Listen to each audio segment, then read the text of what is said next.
This is Ken Pyle, and we're in the hills around Silicon Valley today. We're with Sheldon Laube of Artkick, CEO of Artkick. Sheldon, why don't you tell us about what we're looking at and what this is? Sure. Artkick is a really simple idea. Everybody who's watching, just consider in your own home how many black screens there are. And ask yourself the simple question, when you're not watching TV, why are they black? Why are they ugly? Artkick has a simple mission.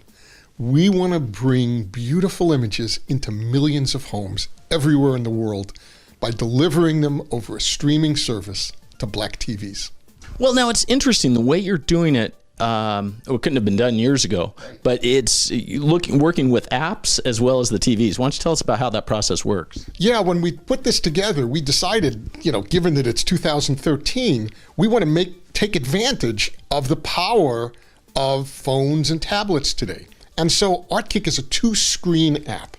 You first download an app to your iPhone or Android phone or tablet, and that lets you go and view art. And as you can see, the TV behind me is synchronized. So when I change something on my tablet, it magically changes on the TV behind me. And so I swipe again, get another picture. And so this is sort of the iPhone or the Android phone is the remote control. But it's even more than that, because while the art is on your wall on your TV, as you can see, here in my hand, I have all the information about the piece of art. So I can tap on it and go get a whole curator talk of the history of this particular piece of art. I can even get a video, which is a curator talk about that piece of art. So it's kind of like having a little docent in your hand, huh? It's like having a docent in your hand, or more importantly, it's like having an art museum. But it is the world's biggest art museum, because we have pieces from over 2,000 museums. We have almost 50,000 images. That's incredible. And let's talk about that content licensing part. That must have been a huge challenge to gather that content. Well, it's a lot easier today than 10 or 20 years ago.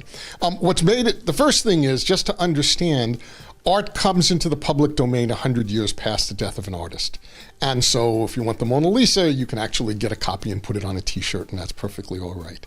And so we've gathered the rights to old pictures and gathered images of them, as we have here on the screen, as well as we work with contemporary artists and emerging artists, because they see Artkick as a way of getting exposure for their work. So then how are you monetizing it? Artkick is a classic sort of modern freemium model. The basic service is free. So any of your viewers can download the app, connect it up to their TV, and we'll talk later about how you do that, but it's pretty easy, and enjoy yourself. In 2014, later this year, we'll introduce the premium version, and that will unlock certain features for people. So the ability to control more than one screen in your house, the ability to import your own personal images from like Facebook or Flickr, and the ability to turn off advertising. And sort of our second revenue opportunity is actually advertising. So here's this TV in back of me, and occasionally, instead of one of our pictures, there might be a sponsored image that shows up. That makes sense. And one of the things, does it continue to rotate, or if you really like a piece, you can set the dwell time? Or? Well, that's exactly up to you. You can set what we call autoplay to anything from every minute to every day or never. And what happens, we hear from our users, some people, if you're having a party, you might want to change it every 10 minutes, and it's sort of a conversation piece as people look at it and say, hey, guess what that is? But at home here, for example, we leave it and we change it every morning. And therefore, it's sort of fun. You wake up and there's some new piece of art in our family room. How high a resolution? We actually have them in a whole variety of resolutions, but remember, high-definition TVs everywhere are all one resolution, roughly 2,000 by 1,000. And that's what we broadcast down to your TV to fill it up. Do you see the need for going to 4K anytime soon? Well, I was just at CES as you were, and some of those 4K pictures looked absolutely jaw-dropping. And of course, because this is art, we have images that we can display in 4K, so we have higher resolutions.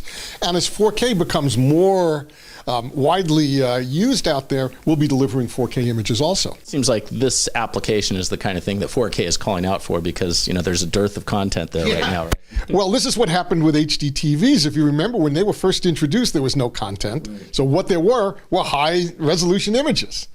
We can now do that for 4K TVs.